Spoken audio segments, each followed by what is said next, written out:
du espoir. On est content de se retrouver ce matin. Est-ce qu'on peut se lever pour tous ceux qui ont la santé de le faire et puis on va déclarer ensemble la fidélité de notre Dieu, la bonté de notre Dieu. On veut vous entendre le chanter avec nous, le déclarer avec nous. On y va ? Allez, on le déclare ensemble, on rentre dans notre célébration maintenant. On n'attend pas le troisième chant. 1, 2, 3, hey!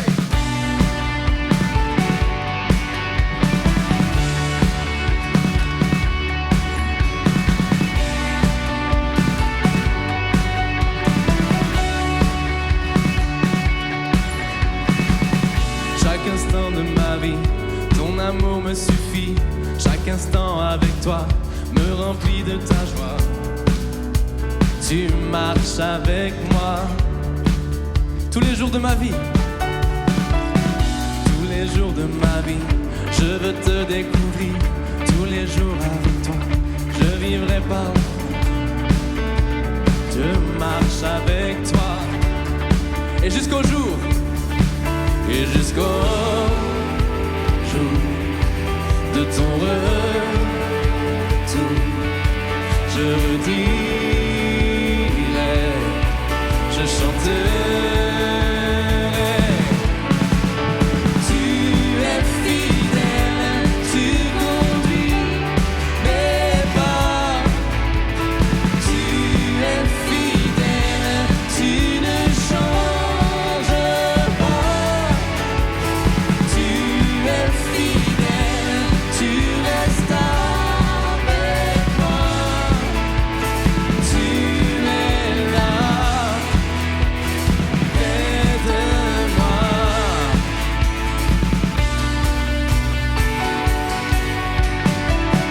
Dans ma vie, dans mon cœur, Seigneur, tu me révèles l'éclat de ta grandeur, les splendeurs de ton ciel. Tu marches avec moi. Envoie te vois, Seigneur. Mon âme est rassurée, tu chasses au loin mes peurs, rien ne peut m'arrêter. Je marche avec toi, et jusqu'au jour, et jusqu'au jour de ton retour, je redirai, oh, je chanterai. Tu es fidèle, tu conduis mes pas. Tu es fidèle, tu ne changes pas. Oh, tu es fidèle, tu restes avec moi. Tu es là, près de moi.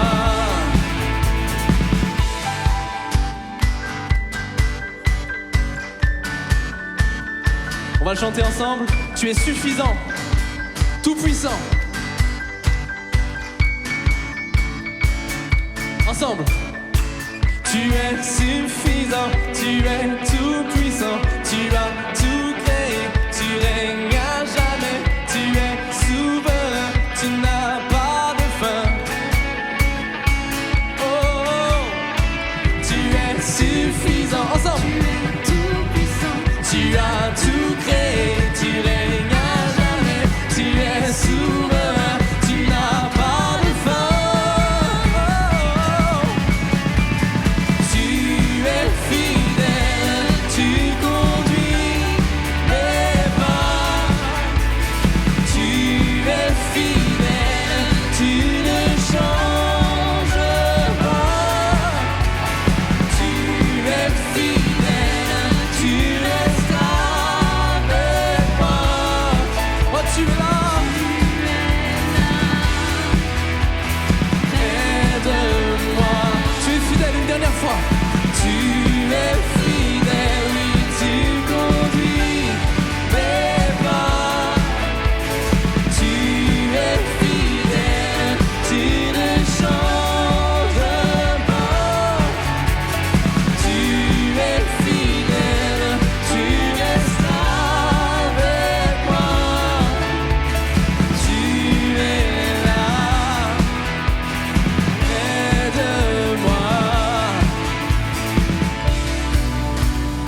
On le chante ensemble, ce chant bien connu, on réalise les paroles ensemble ce matin. Un chant s'élève, les yeux se tournent vers toi. Se tournent vers toi. L'espoir renaît. L'espoir renaît. Les cœurs soupirent après toi. Oui, après toi. En te voyant, nous retrouvons la force de vivre. Quand nous sommes en ta présence, nos craintes fuient, elles s'enfuient ensemble. Hosanna, Hosanna, tu es le roi, le sauveur, à toi la gloire et l'honneur. Hosanna, Hosanna, nous t'accueillons parmi nous. Sois le bienvenu, oh Jésus. Entends le son. Entends le son des cœurs qui reviennent à toi. Reviennent à toi. Oh, il est celui qui restaure les vies brisées. Dans ton royaume, les vies brisées sont restaurées. Sont restaurées. En te voyant, nous retrouvons la force de vivre. Quand nous sommes en ta présence, nos craintes fuient, elles s'enfuient. Hosanna, Hosanna, tu es le roi, le sauveur, à toi la gloire et l'honneur. Hosanna, Hosanna, nous t'accueillons parmi nous. Sois le bienvenu, oh Jésus.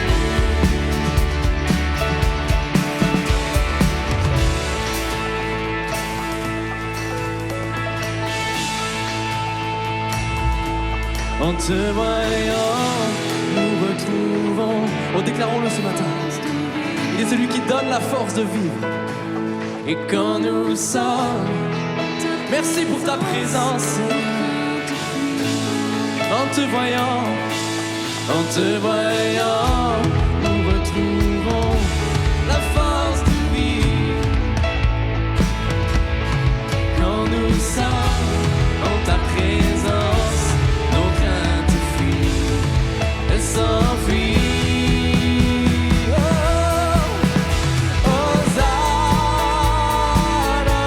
oh, chantons-le. Hosanna, tu es le roi.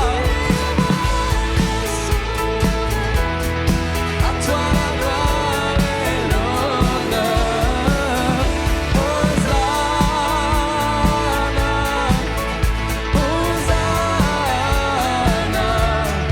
nous t'accueillons parmi nous. Sois le bienvenu, oh Jésus. Hosanna,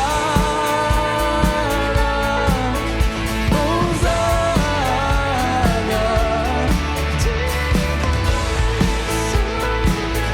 à toi la gloire. Hosanna, Hosanna, nous t'accueillons parmi nous. Sois le bienvenu, oh Jésus. En te voyant, nous retrouvons. Oh, toutes nos voix qui s'élèvent ce matin. Avec foi, nous chantons, nous proclamons. Oui, quand nous sommes en ta présence, nos craintes fuient. en te voyant, nous retrouvons ta force de vie. Quand nous sommes en ta présence, nos craintes fuient. Oh, une dernière fois, en te voyant, nous retrouvons. En te voyant, nous retrouvons la force de vie. Quand nous sommes en ta présence, nos craintes fuient. Oui, elles s'enfuient. Hosanna, Hosanna, tu es le roi, le sauveur, à toi la gloire et l'honneur. Hosanna, Hosanna, nous t'accueillons parmi nous. Sois le bienvenu, oh Jésus. Merveilleux tu es, Seigneur. Oh, est-ce que simplement, en toute simplicité, avec sincérité ce matin, dans la sincérité de ton cœur, est-ce que tu peux simplement parler à ton Dieu? Peut-être dans ta tête, peut-être dans ton cœur, peut-être en chuchotant, peut-être à voix haute. Mais prends ce moment, saisis ce moment pour lui parler. Qu'il soit au centre de ce moment, qu'il soit au centre de ce rendez-vous. Que nos yeux soient fixés sur lui, nos regards soient fixés sur lui, nos cœurs soient fixés sur lui. Merci Jésus. C'est vrai, nous l'avons chanté, Hosanna, gloire à toi Seigneur mon Dieu. Gloire à toi. Tu es le roi, tu es le sauveur et nous t'accueillons parmi nous. Nous t'accueillons ce matin, sois à l'aise, sois libre au milieu de nous. Sois honoré par nos louanges, Jésus.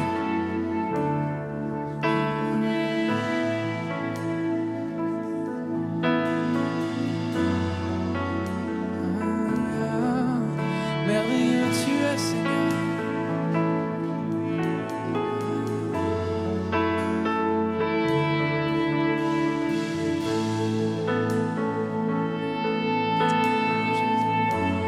Regardez vraiment cette atmosphère de louange, cette attitude d'adoration.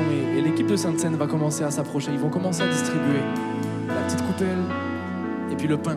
Et je vous invite à garder les deux éléments dans vos mains. On va chanter ensemble ce chant qui nous rappelle la croix, l'œuvre de Jésus pour nous. Et on prendra les éléments à la fin de ce chant, ensemble.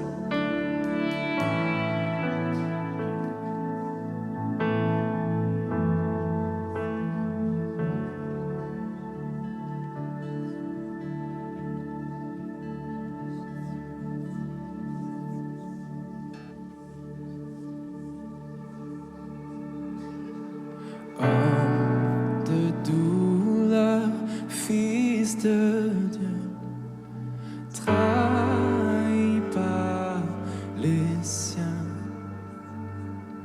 le fardeau de notre péché sur Jésus fut posé.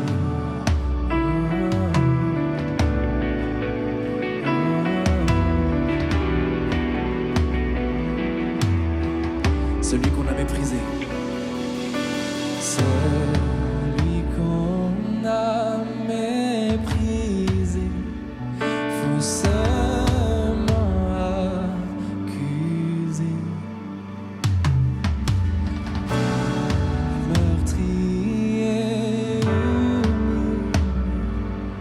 d'épines couronnées.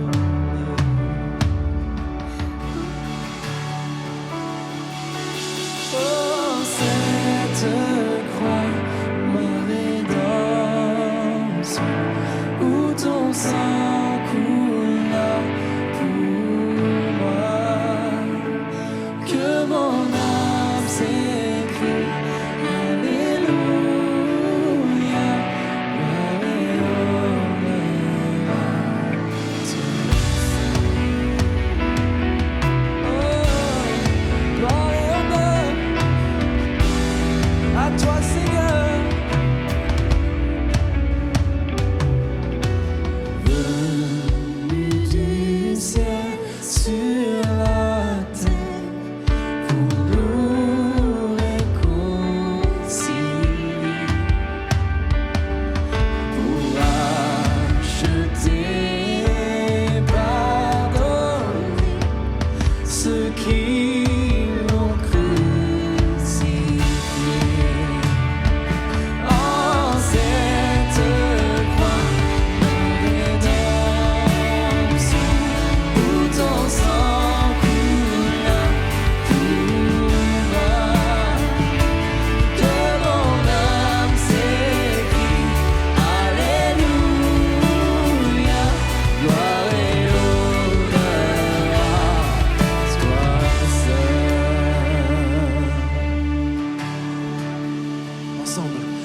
pas d'être pire. Elle est effacée par le sang précieux que Christ a versé.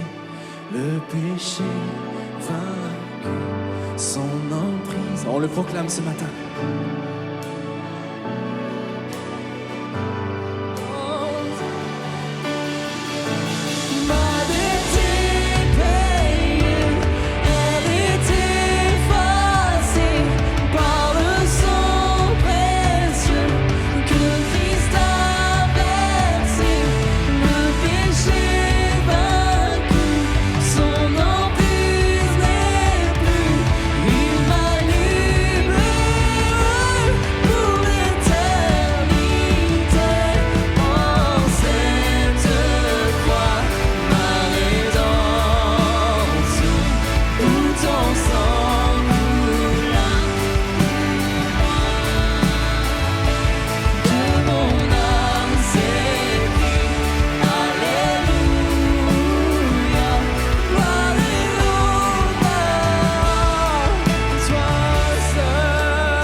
Chante-le avec nous.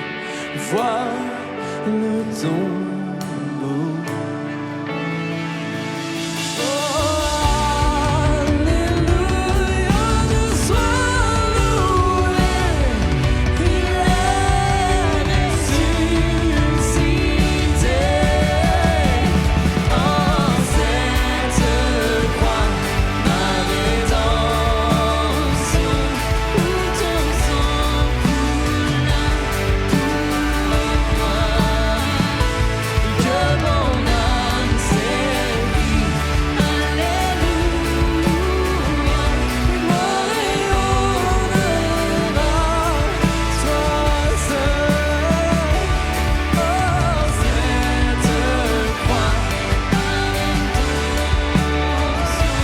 où ton sang coula.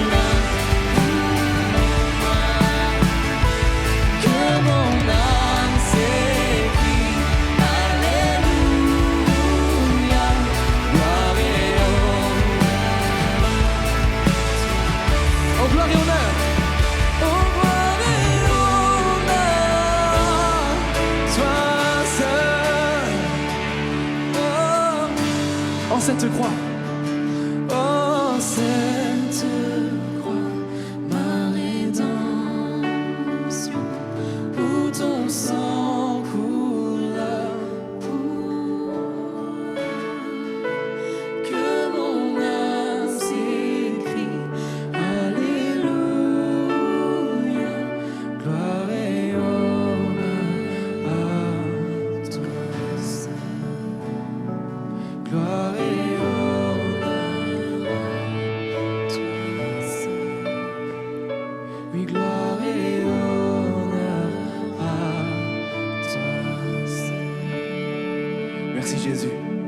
merci pour la croix, Seigneur mon Dieu.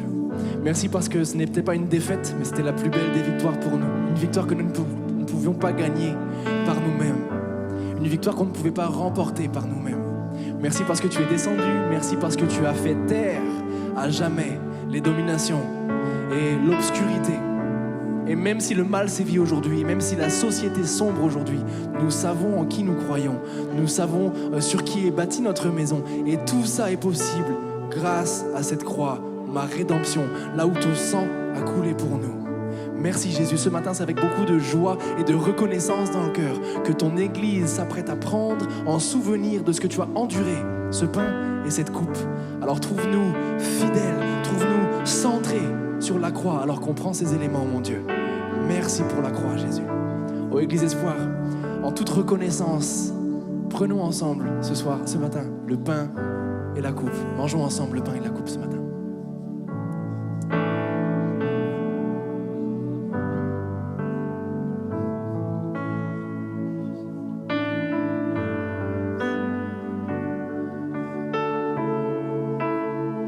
Une fois que vous avez pris les éléments, je vous invite simplement à les faire circuler sur les extrémités dans un souci de ramassage. Et on reprend ensemble ce refrain une dernière fois. En cette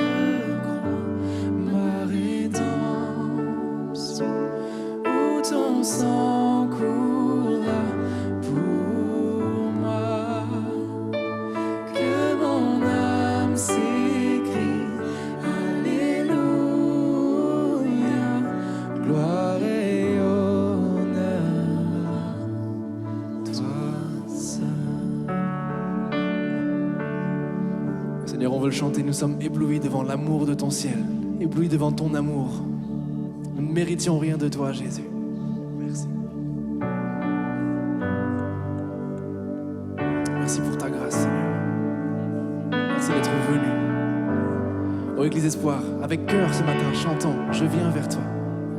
Je viens vers toi, dans le secret, en ta présence, je veux rester. Tu es, tu seras toujours là. Tout contre toi.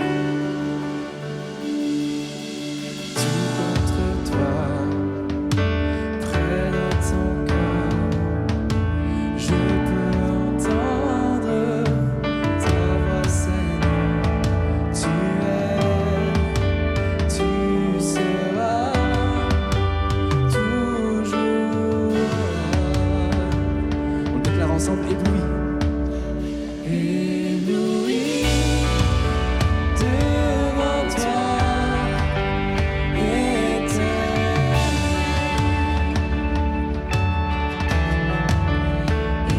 Ébahi par l'amour de ton ciel. Je suis là.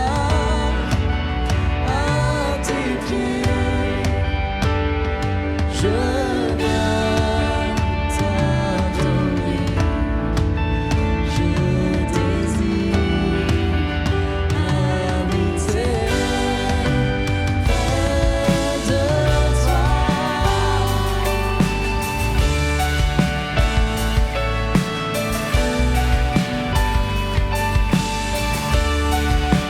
Je vois ton bras. Je vois ton bras, je sens ta main, tu me protèges, tu me soutiens, tu es, tu seras toujours là. Ébloui devant toi,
Les paroles ce matin. Il y a un Père pour nous, la lumière sur notre chemin. Et il entend, il reçoit nos prières ce matin. Oh, merci pour ta grâce, Seigneur.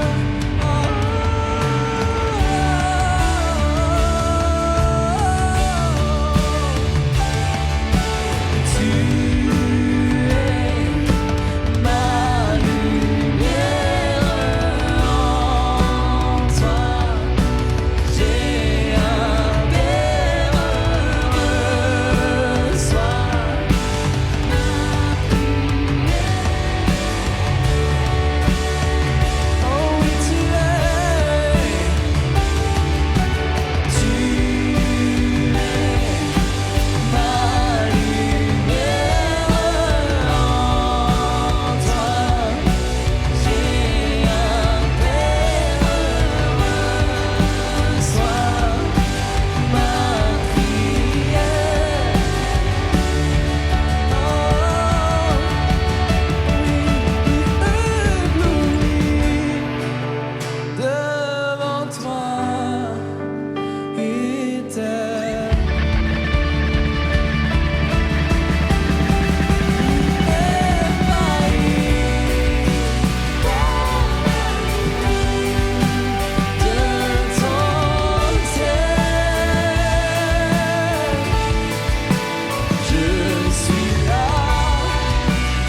celui devant qui on est ébloui par son amour, sa grâce pour nous, son œuvre à la croix. Gloire à toi.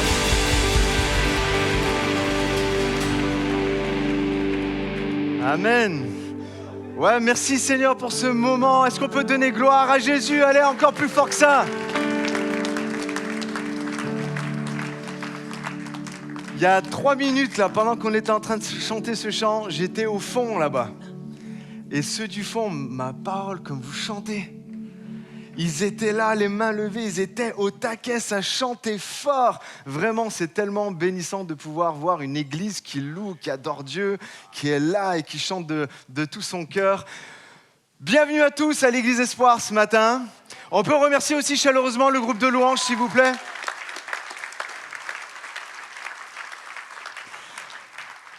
Bienvenue à ceux qui sont là pour les premières fois. Je vois quelques visages dont je n'ai pas l'habitude de voir. Donc soyez vraiment les bienvenus à l'Église Espoir. On espère que déjà ce temps de louange ce temps d'accueil, même un peu avant, a été bénissant pour vous. Et on espère que la suite va l'être vraiment tout également.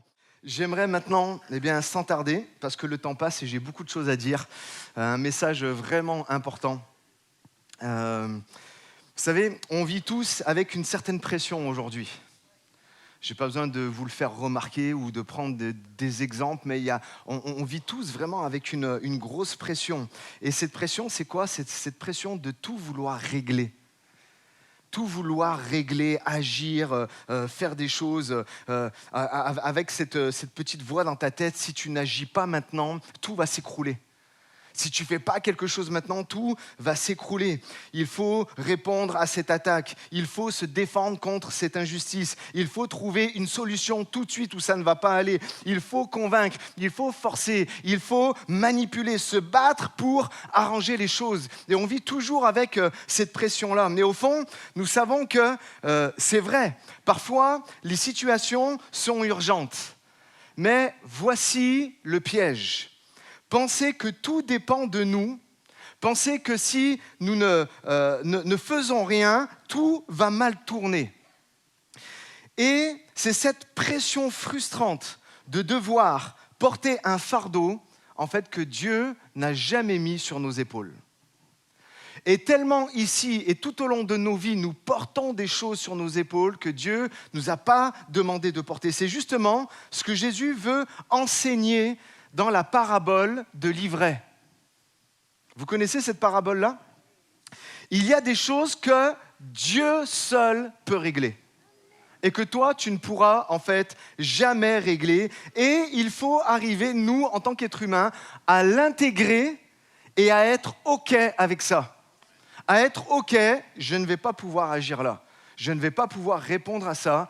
Et c'est OK, parce que je sais que je n'ai pas besoin, en fait, de tout porter. J'aimerais qu'on puisse lire, en fait, cette parabole-là dans Matthieu, au chapitre 13 et au verset 24. Jésus, là, à ce moment-là, il est dans toutes sortes de paraboles, de blé, de grains de moutarde et tout ça. Vous connaissez tous ces passages-là. Et là, il apporte cette parabole-là. Écoutez avec moi, lisez avec moi. Vraiment, imprégnez-vous de cette parabole-là. Il leur proposa une autre parabole. Donc, parabole, c'est un message illustré, en fait, c'est une illustration. Le royaume des cieux ressemble à un homme qui a semé une bonne semence dans son champ. Mais pendant que les gens dormaient, son ennemi est venu semer de l'ivraie parmi le blé et s'en est allé. Lorsque l'herbe eut poussé et donne du fruit, l'ivraie apparut aussi.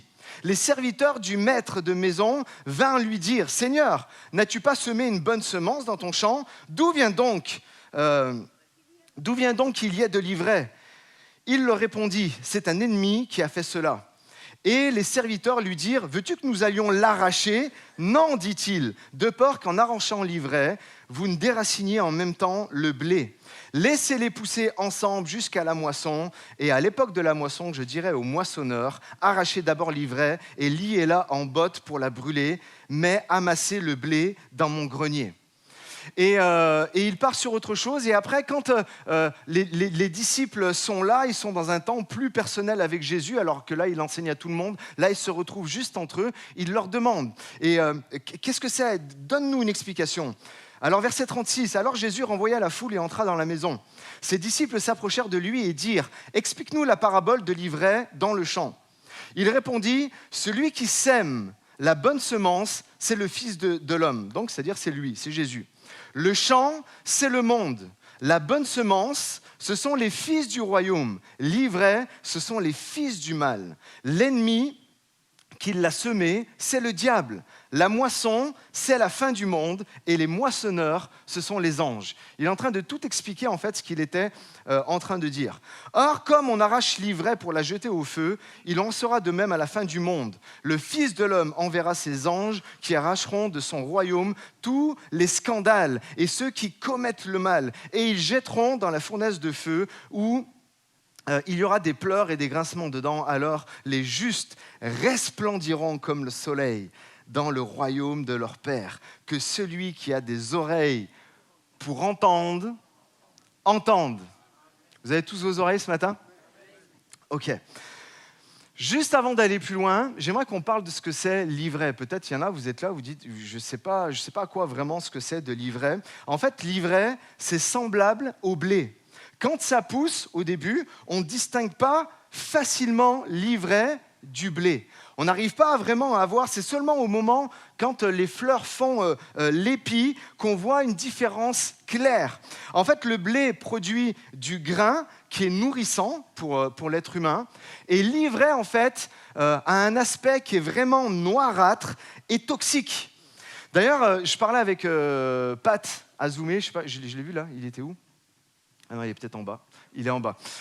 Non, il est là. J'ai la lumière dans les yeux. Et en fait, il me dit, ah, t'as vu ce que ça veut dire l'ivraie ? Et en fait, je savais pas. En fait, l'ivraie, ça appelait la zizanie aussi.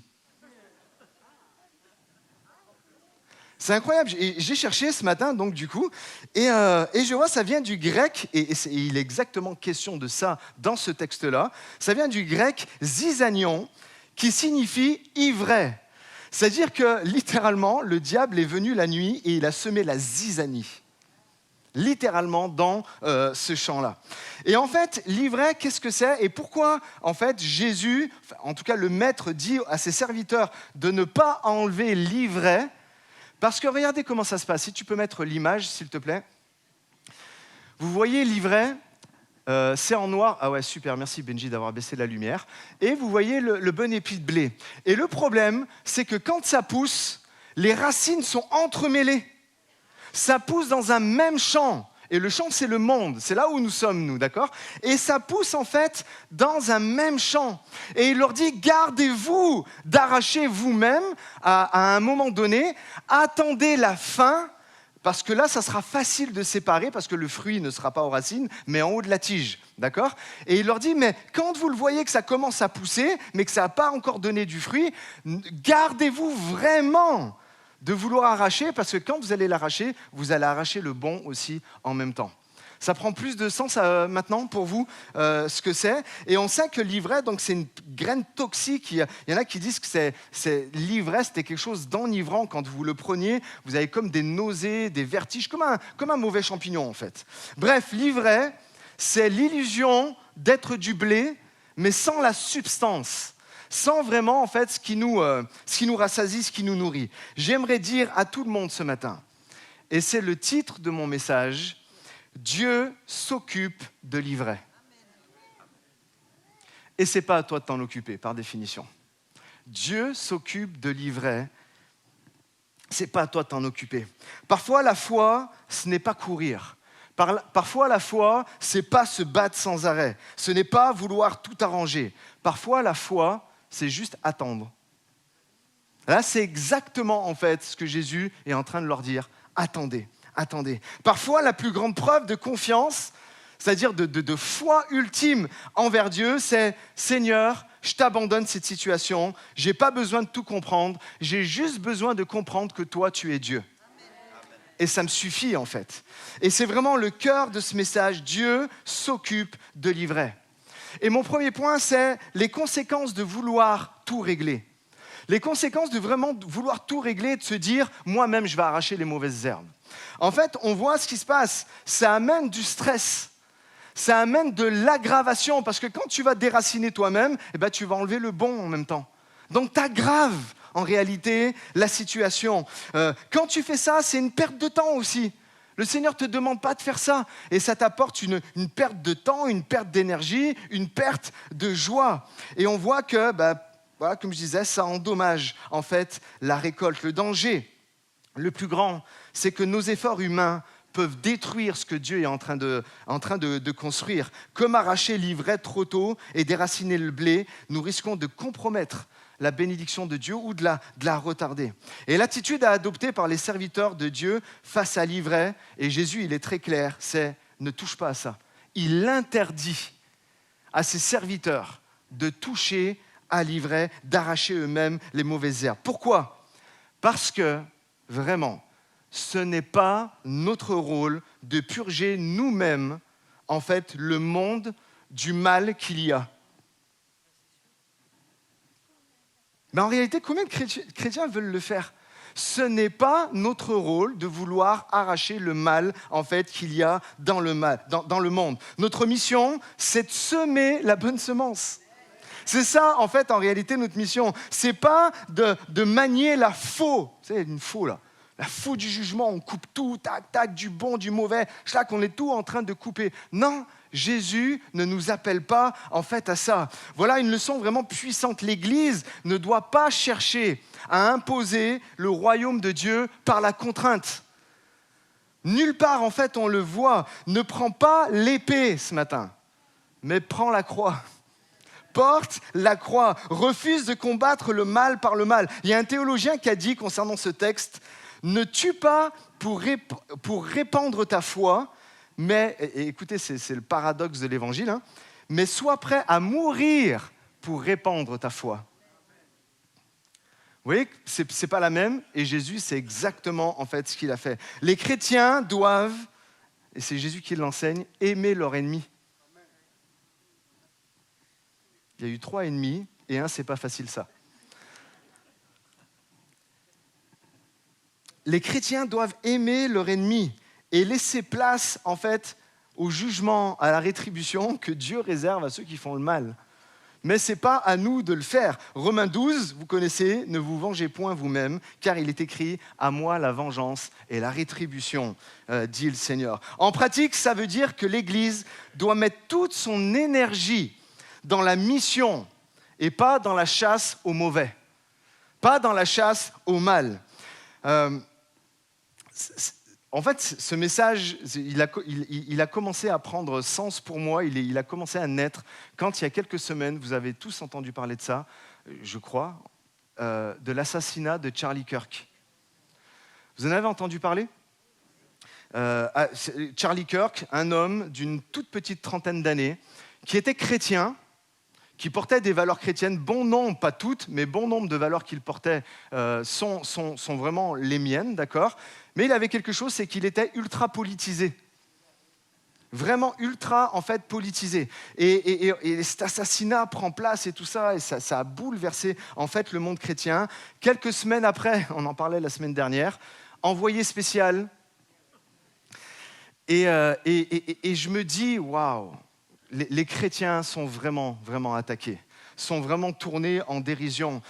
J'entendais une journaliste à la télé, c'est passé à la télé, qui voyait l'enterrement, l'hommage rendu à Charlie Kirk, d'accord, alors qu'il y avait des conducteurs de louanges, alors que sa femme était en train d'exprimer publiquement devant la télé et devant des milliers qu'elle était en train de pardonner au jeune homme qui avait tué son mari.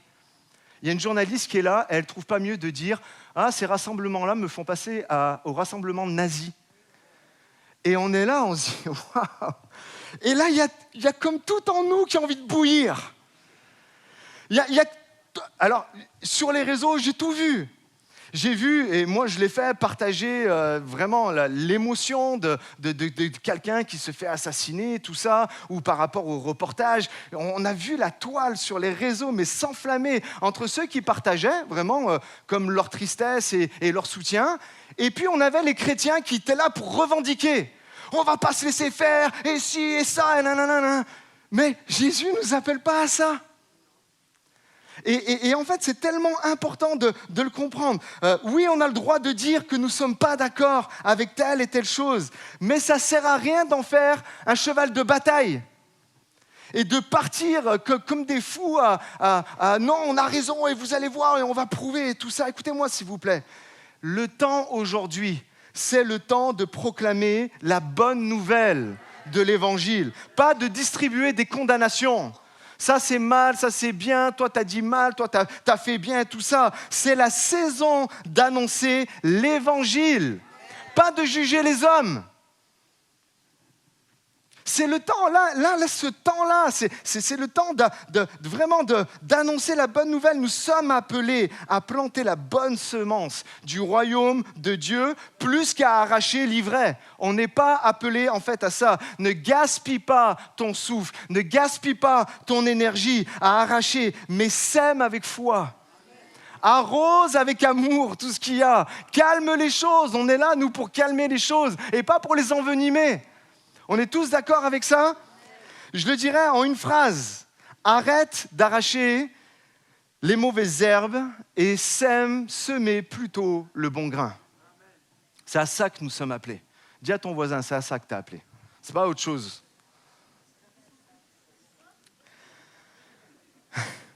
Nous ne sommes pas appelés à être, écoutez-moi s'il vous plaît, on n'est pas appelés à être les policiers. Les gendarmes de la bien-pensance. Il y en a plein d'autres qui le font pour nous, ça, vous inquiétez pas. Hein. On n'est pas appelés à être les policiers du royaume, armés d'une faucille, puis à couper toutes les mauvaises herbes avec les bonnes. Mais nous sommes appelés à être ambassadeurs du royaume, qui portent haut l'évangile de la grâce, qui apporte la paix, qui apporte l'amour, où on est capable de répondre au mal par de l'amour et se dire « Ok, ça va ». On va calmer en fait les choses. L'ivresse sera traitée en son temps par Dieu. Il y a un théologien du IVe siècle qui s'appelle, j'espère que je n'ai pas écorché son nom, de toute façon il n'est plus là pour l'entendre, Chrysostome, qui a dit « Si vous arrachez les méchants trop tôt, vous risquez d'arracher aussi du bon. » Donc il parle de cette parabole-là. Car beaucoup d'ivraies, et écoutez ça, c'est tellement important, beaucoup d'ivraies peuvent changer et devenir du blé. En voulant extirper l'ivraie, vous pourriez tuer certains qui auraient eu place pour le changement et l'amélioration. En gros, ce n'est pas parce que c'est mauvais aujourd'hui que ça restera toujours mauvais et que ça sera mauvais demain. Non, ça peut se changer en bon demain. Pourquoi ? Parce que moi, je crois en un Dieu qui change le mal en bien. Amen. Je le crois de tout mon cœur. Mais en attendant, notre mission brûlante, elle est claire. On doit travailler à la croissance du blé. On doit travailler, on doit se fortifier entre nous, on doit se relever en fait entre nous. On doit annoncer Jésus à tous ceux qui ne le connaissent pas encore et marcher, oui c'est vrai, marcher avec patience au milieu de tout le mal qu'il y a dans ce monde. C'est notre appel. Vous savez, quand ce jeune homme-là est mort, Charlie Kirk, j'ai eu tout de suite une pensée à un personnage biblique. Et c'est mon avis que je vous donne, hein, d'accord ? Je dis pas, d'accord, c'est vraiment mon avis personnel. Mais pensez à Jean-Baptiste. Pensez à Jean-Baptiste. Comment il finit ? La Bible nous dit, et on le trouve juste là, c'est Matthieu 13, et Matthieu 14 nous explique l'histoire de Jean-Baptiste et cette situation-là. Il finit décapité. Pourquoi ? Parce qu'en fait, il n'arrêtait pas de dire, si regarde The Chosen, d'accord, on le voit, Jean-Baptiste quitte Jésus, et Jean-Baptiste, il est là, il dit, ouais, j'ai des comptes à régler avec Hérode, je vais aller lui dire c'est pas bien ce qu'il fait. Et en fait, Jésus, il est là, et il le calme, il lui dit, alors c'est pas biblique, hein, mais j'ai pas de mal à le croire, il lui dit, mais t'es sûr que tu devrais y aller, vraiment, et tout ça. Et on le voit, Jean-Baptiste, on connaît le personnage dans la Bible, il est déterminé. Il veut vraiment y aller, il veut régler des comptes, d'accord ? Et en fait, il est là, il y va. Et pourquoi ? Parce que Hérode, en fait, couchait avec sa belle-sœur. Et il disait, c'est pas normal, je vais aller le dénoncer. Mais le problème, c'est qu'on voit, et à travers plusieurs traductions de la Bible, je l'ai capté, c'est pas il a été le voir une fois et puis il est reparti. C'est qu'en fait, il y allait, il y retournait, et il y retournait, et il y retournait sans arrêt, sans arrêt, sans arrêt. Et qu'est-ce qui s'est passé ? Eh bien, il a été jeté en prison, et au bout d'un moment, sans rentrer dans les détails avec la danse et tout ça, d'une jeune femme, eh bien, il a fini en fait décapité. Et en fait, le danger là-dedans, c'est des moments de vouloir extirper le mal ou même de dénoncer sans arrêt le mal. Ça va nous exposer à des choses où on n'a pas besoin de s'exposer et où le Seigneur nous dit « c'est pas ta bataille ». C'est pas ta bataille de dénoncer toujours les choses qui sont en train de se passer. Ça ne sert à rien, en fait, du tout. Cela ne diminue pas la sainteté du témoignage de Jean-Baptiste et de tout ce qu'il a pu faire, mais cela nous enseigne en fait une chose, c'est que nous devons discerner nos combats. Et il y en a, malheureusement, on veut tout combattre et on veut être sur tous les fronts. Et Jésus nous dit, de toute manière, tu grandis avec le mal. Et le Seigneur te dit, c'est pas à toi d'arracher tout le mal qu'il y a autour de toi. T'inquiète pas, à un moment donné, je vais faire le tri.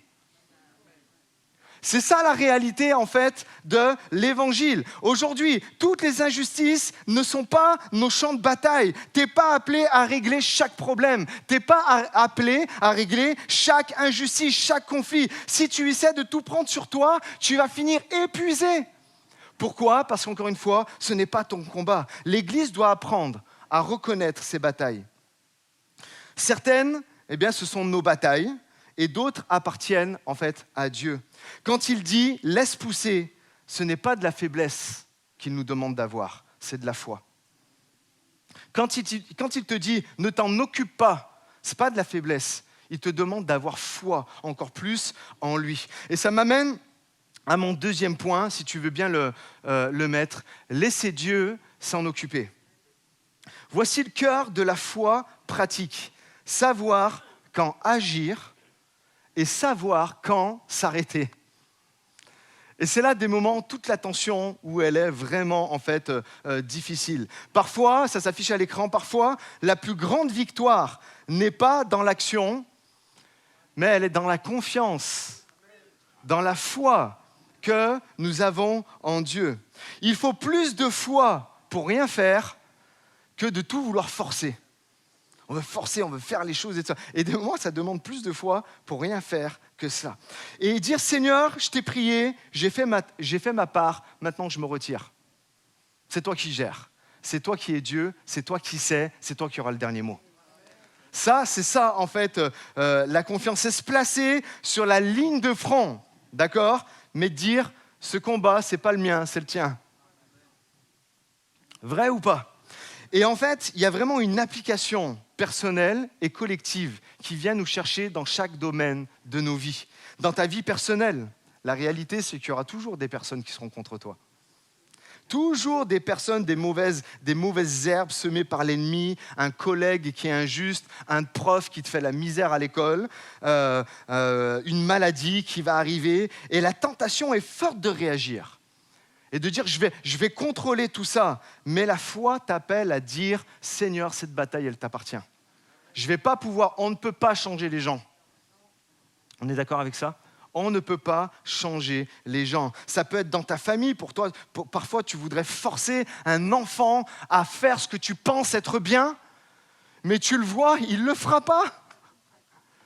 Il fera même tout le contraire pour tester le truc et tout ça. Et c'est dire, mais ça ne m'appartient pas en fait. Je ne vais pas réussir à changer. Je ne vais pas essayer de manipuler les choses pour que ça aille plus vite. Mais l'Esprit te dit, laisse pousser, laisse travailler le cœur. Ne déracine pas l'œuvre que je suis en train de faire. Pour toi, ça te semble mauvais, mais t'inquiète pas. À la fin, ça va changer. Amen. Ça peut être dans l'église. Nous voyons parfois du désordre, c'est vrai, de l'ivraie, des choses qui ne sont pas bonnes. Mais Jésus nous rappelle que l'Église visible ne sera jamais parfaite. On le sait, on doit travailler à sa perfection. Mais on sait qu'elle ne sera jamais parfaite, l'Église. On est d'accord avec ça ? Vous savez pourquoi ? Parce que tu la composes. Petite pique, hein. Vous savez, quand vous pointez un doigt comme ça vers les gens, il y en a 3 autres vers vous, hein. L'Église ne sera jamais parfaite parce qu'on la compose et nous savons que nous sommes des êtres imparfaits et pécheurs. Et dans la société, nous sommes entourés d'injustices.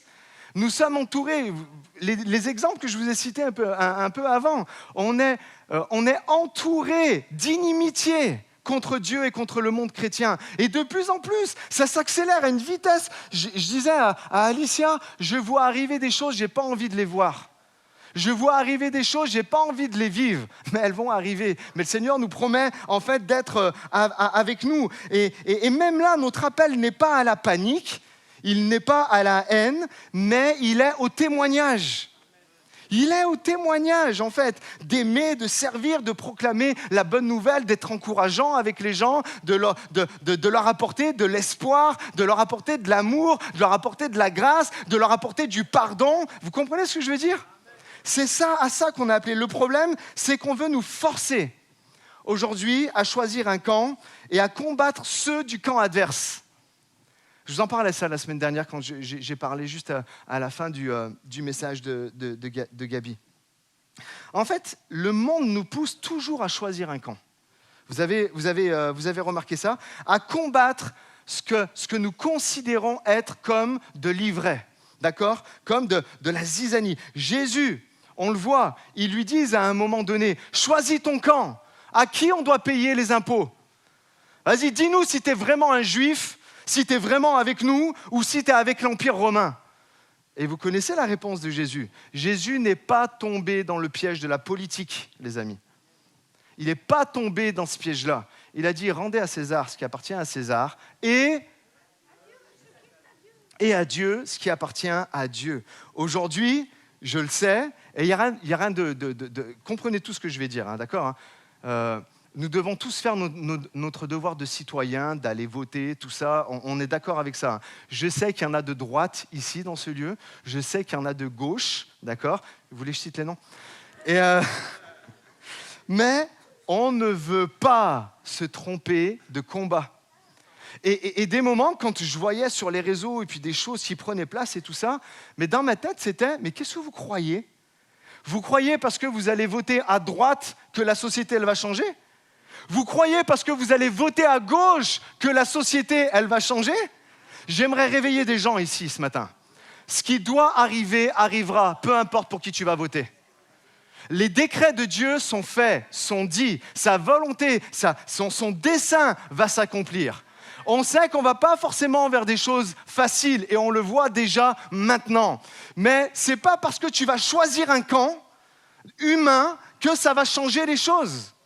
Et c'est en ça qu'être politisé, c'est bien de faire notre devoir de citoyen, mais ça ne doit pas prendre la première place. Choisissez Jésus. Choisissez de porter la lumière. Choisissez de porter l'amour. Comprenez ce que je suis en train de dire ? Il y en a tellement, ils ont besoin de se réveiller avec ça. J'aimerais dire, Dieu sait ce qu'il fait. On n'a pas à combattre contre la chair et le sang, Éphésiens nous dit, mais contre les puissances spirituelles ténébreuses. C'est dans le spirituel que ça se passe. Ce n'est pas envers un autre être humain qui pense différemment de toi. Dieu sait ce qu'il fait. Est-ce que vous croyez que parce qu'on va revendiquer des choses, en tant que chrétien, les choses vont changer ? Non, vous perdez votre temps. Quand tu choisis la confiance au lieu du contrôle, tu deviens une prédication vivante. C'est ça l'important. Ton calme face au chaos qui peut se passer autour de toi va prêcher beaucoup plus fort. Ton repos va prêcher beaucoup plus fort. En fait, tu deviens à ce moment-là, c'est ce que l'apôtre Paul explique, une lettre d'amour, de grâce qui va être lue par tous les hommes. Et c'est à ça que nous sommes appelés. Ta confiance crie plus fort que ta colère. Et le monde voit qu'il existe un Dieu qui combat pour les siens. Ça, c'est la stratégie de la foi. Se tenir ferme, garder le silence et voir la délivrance du Seigneur arriver. Je vais appeler Esther, s'il te plaît, à revenir. Est-ce que vous me permettez de boire un coup ? Merci.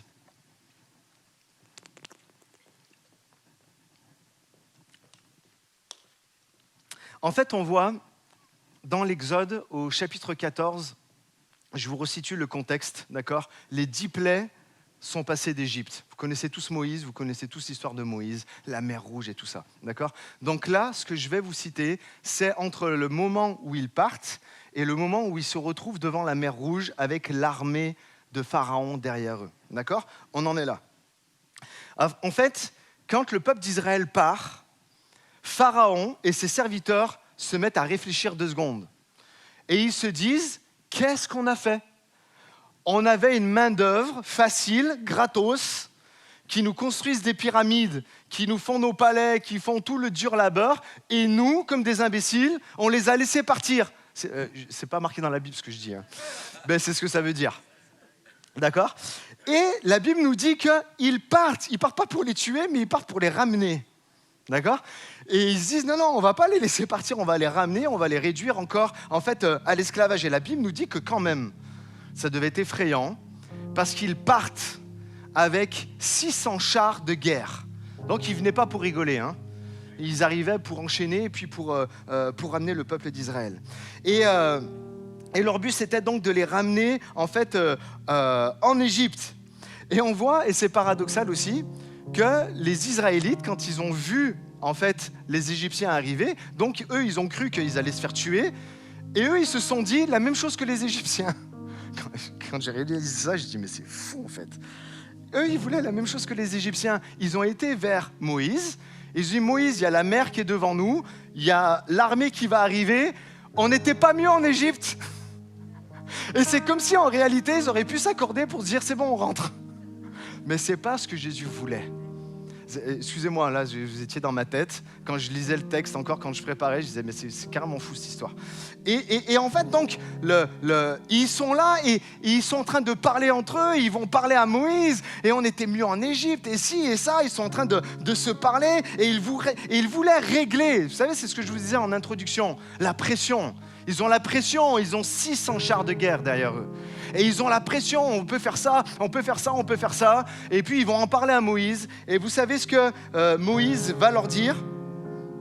En fait, il leur dit, l'Éternel, restez tranquille en fait, il leur dit, l'Éternel combattra pour vous et vous, gardez le silence. C'est pas à vous d'aller les combattre. En fait, là, ce qui se passait, c'est que c'est exactement ce que l'ennemi en fait a fait quand Jésus vient planter des bonnes graines et tout ça, et puis que lui, il sème de l'ivraie en même temps. Le diable, son but, c'est de semer la zizanie. C'est exactement ça, semer la zizanie, ça vient de la parabole de l'ivraie. Et il était en train de semer la zizanie dans tout le peuple. Et ils avaient des pensées juste stupides de retourner en Égypte, alors que Dieu les avait délivrés surnaturellement.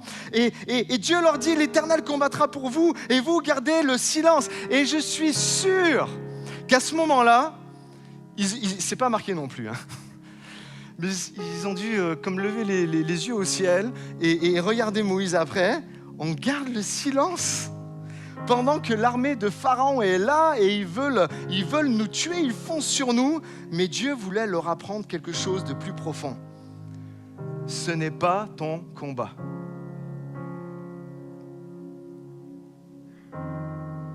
Et le Seigneur le dit à quelqu'un, le Seigneur le dit à son Église en général. L'Église Espoir, mais je pense vraiment toute l'Église avec un grand E. Tous les chrétiens, toutes dénominations. Il y a des choses, ce ne sont pas nos combats. Mais il te le dit à toi, personnellement, ce matin, ce n'est pas ton combat. Parfois, Dieu veut te dire exactement la même chose qu'il a dit à son peuple lorsqu'ils sont devant la mer Rouge. Et vous savez la suite, hein? Je n'ai pas besoin de la dire. Mais laisse les choses tranquilles. Laisse les choses tranquilles. Ne te défends pas. Ne riposte pas. C'est pas ton job. C'est dur, oui. Tout en moi a envie de réagir, de parler, de prouver, de corriger, de se justifier.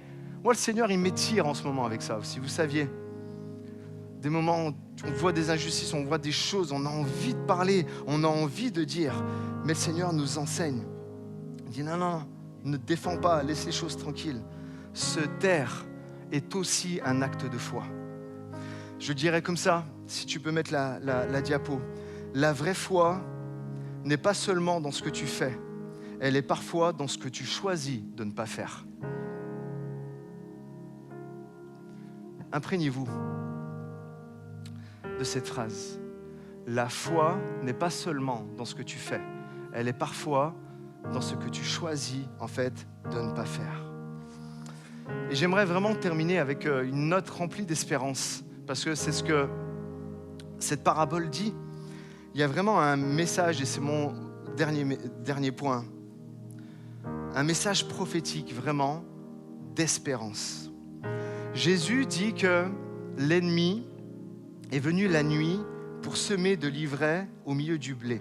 C'est vraiment une image qui est forte. Et j'aimerais vous dire ce matin, arrêtez de vous culpabiliser. Parce que des moments, ce qui se passe, c'est que vous êtes là et vous êtes dans votre champ et il y a des choses mauvaises qui sont là et vous faites une grosse introspection. Ah mais pourquoi ça m'arrive? Et puis il y a ça, et puis il y a telle chose dans ma vie, et puis ça c'est compliqué, et puis ça c'est difficile. Ah mais c'est moi, je suis pas assez bon, je suis pas un assez bon chrétien, j'ai pas assez la foi. Et vous connaissez toutes ces tirades là qu'on se dit dans la tête, ou que l'ennemi vient nous souffler au creux de l'oreille. J'aimerais vous dire, arrêtez de vous culpabiliser, mais vraiment. En fait, ce texte est en train de nous dire que c'est pas toi qui as semé en fait de l'ivraie. C'est le diable qui vient semer de l'ivraie. Arrête de te culpabiliser et juste lève tes yeux en fait à Jésus. J'aimerais vous dire avec autorité ce matin, vous n'avez rien fait de mal. Il y a des gens, vous avez besoin de l'entendre ça. Vous n'avez rien fait de mal. L'ennemi est simplement venu la nuit. Il a été sournois, il a été silencieux, il a été stratégique, vicieux, tout ce que vous voulez pour semer les mauvaises herbes. Pourquoi?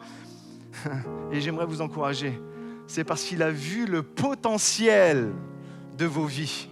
Il a vu le potentiel de l'Église. Il a vu le potentiel de ce que tu portes en fait à l'intérieur de toi. Il a senti la faveur de Dieu sur ta vie. Il a flairé les promesses. Il a entendu les promesses qu'il y avait sur ta vie et qui sont en train de pousser dans ta vie. Et il te dit, mais ça, je ne vais pas le laisser tranquille. Je vais l'attaquer. Et si vous avez des mauvaises herbes dans votre champ, ce n'est pas parce que vous avez échoué, c'est parce que vous portez quelque chose de tellement précieux et glorieux que l'ennemi ne veut pas que ça pousse. Vous devez l'entendre et le recevoir ce matin. Écoutez s'il vous plaît, c'est tellement important. L'ennemi ne gaspille pas ses semences sur un terrain vide. S'il y a plein de choses de mal autour de toi, s'il attaque les champs qui sont fertiles, s'il voit des vies qui sont fécondes, des destinées prêtes à exploser, c'est là où il va être.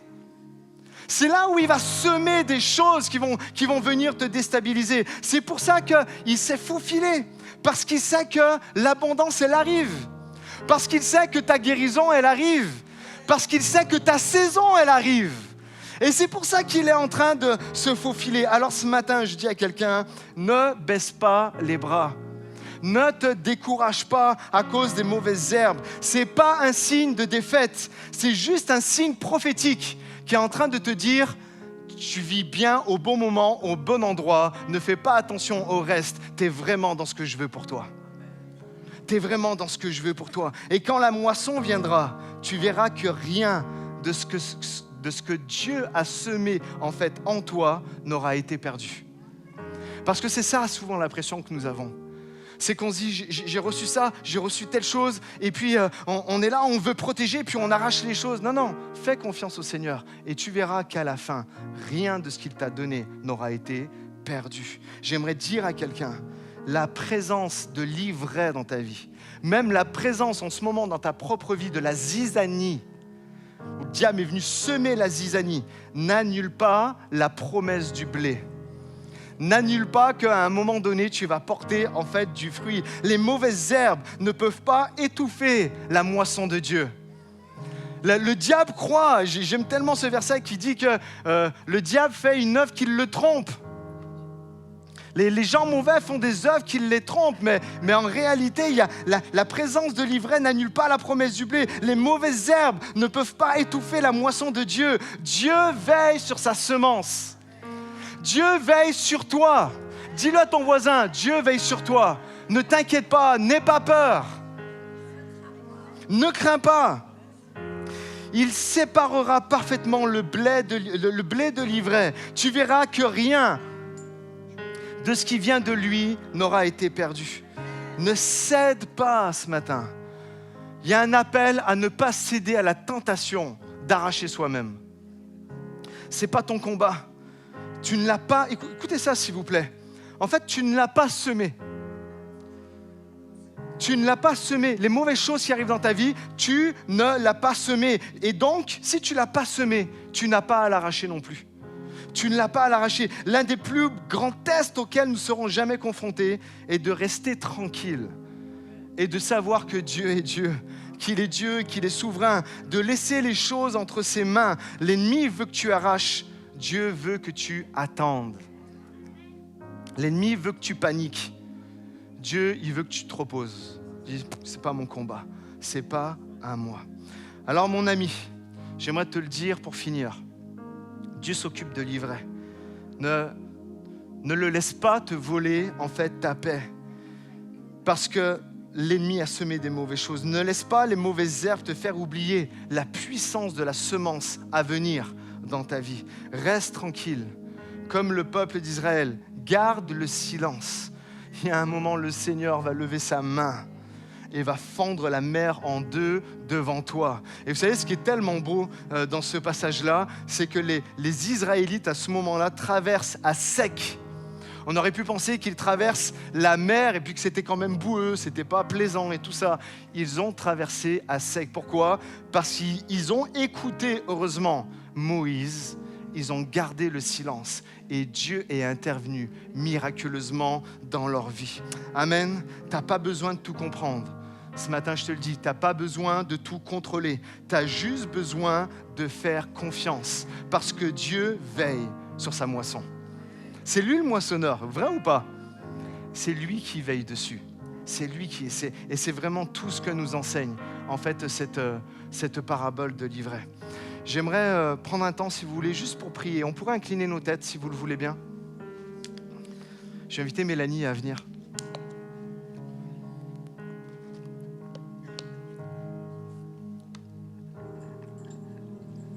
J'aimerais juste prier un moment. Et puis, Mélanie, avec Esther, elle va chanter ce chant. C'est le premier chant qu'on a chanté. Hein. Tu es fidèle. Dans les bons comme dans les mauvais moments, tu es fidèle, tu es là, tu restes Dieu.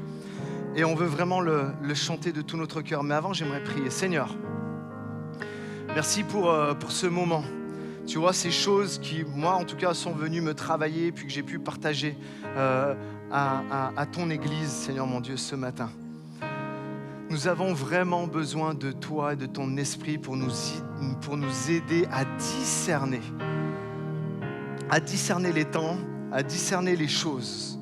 Je te prie, Seigneur mon Dieu, tu vois que le diable est venu dans nos vies. Tu vois que le diable est venu dans ce monde pour semer la zizanie. Il a commencé avec Adam et Ève, jusqu'à nous aujourd'hui. Il sème la zizanie.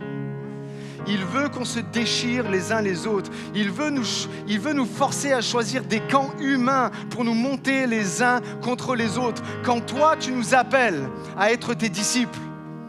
Et à quoi on reconnaît quand nous sommes tes disciples ? À l'amour que nous nous portons les uns envers les autres, à l'amour que nous portons envers notre prochain, même s'il ne pense pas pareil que nous, même s'il n'a pas la même foi que nous, même s'il ne croit pas en toi, Seigneur mon Dieu, tu nous appelles à aimer. Alors, Seigneur mon Dieu, viens nous aider. On a besoin de ça. On a besoin, Seigneur mon Dieu, que par ton esprit, par le fruit de l'esprit, eh bien, tu viennes nous aider à aimer comme toi tu aimes, Seigneur mon Dieu, à agir comme toi tu agis, Seigneur mon Dieu. Vraiment, à tendre la main, Seigneur, comme toi tu tends la main. Nous le savons, Seigneur mon Dieu, parce que nous avons cru en toi et ça n'a pas tardé, tes disciples l'ont vécu. Ils ont vécu la persécution, ils ont vécu les trahisons, ils ont vécu toutes ces choses-là à cause de ton nom. Et nous savons que pour nous, c'est exactement la même chose. Mais nous te demandons d'être forts. Donne-nous ta force, Seigneur mon Dieu. C'est dans le calme et la confiance que sera notre force. C'est pas dans l'agitation, c'est pas en arrachant tout, Seigneur mon Dieu, mais c'est dans le calme et la confiance que sera notre force, Seigneur mon Dieu. Alors aide-nous, Seigneur. Aide-nous, Seigneur mon Dieu. Je te prie, Seigneur, pour toutes les personnes qui sont là et qui sont comme vivre dans la culpabilité de dire mais si j'ai des choses mauvaises qui arrivent dans ma vie, c'est de ma faute. Non. Nous savons que c'est le diable qui est venu semer le trouble, qui est venu semer la zizanie, qui est venu semer de l'amertume, qui est venu semer du malheur, du trouble. Seigneur mon Dieu, je te prie que ce matin, tu viennes guérir les cœurs. Je te prie ce matin, Seigneur mon Dieu, afin que toutes les personnes qui sont là et puis qui sont comme dans la culpabilité, lèvent les yeux à toi et comprennent qu'ils n'ont rien fait de mal, mais qu'au contraire, ils sont aimés de toi. Ils sont aimés de toi. Que ce matin, ils puissent ouvrir leurs oreilles et entendre ta voix leur dire « T'es mon enfant, oui, il t'arrive toutes ces choses-là, mais sois patient. À un moment donné, je vais séparer les choses bonnes des choses mauvaises. » Je prie, Seigneur mon Dieu, que ce matin, tu donnes de la patience pour les personnes qui attendent leur moment, qui attendent leur saison, qui attendent leur bénédiction, qui attendent leur guérison, Seigneur mon Dieu, d'être patient, Seigneur, et de te laisser faire et de rester tranquille. Oui, parfois il y a plus de foi à quelqu'un qui se tait qu'à quelqu'un qui est en train de faire. Seigneur mon Dieu, que ta parole vraiment inonde les cœurs, que ta parole avec ton esprit ce matin inonde les cœurs. C'est dans ton nom Jésus que j'ai prié ce matin. Et ensemble nous disons Amen. Je ne vais pas faire un appel et puis à toutes les personnes qui veulent lever la main ou venir sur le devant, mais j'aimerais juste qu'on puisse chanter avec foi ce chant. Que Seigneur mon Dieu, tu es fidèle à chaque moment, à chaque instant de ma vie. Est-ce qu'on pourrait se lever et on va terminer avec ce chant, ensuite il y aura les annonces, mais qu'on termine avec ce chant et qu'on fasse confiance à la fidélité du Seigneur. Amen. Alléluia. Allons-y, chantons. Chaque instant de ma vie, ton amour me suffit. Chaque instant avec toi me remplit de ta joie. Tu marches avec moi. Tous les jours de ma vie, je veux te découvrir. Tous les jours avec toi, je vivrai par la foi. Je marche avec toi.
Chantons-le ce matin.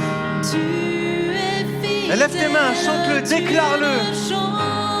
Il ne change pas, il est fidèle dans les bons, dans les mauvais moments.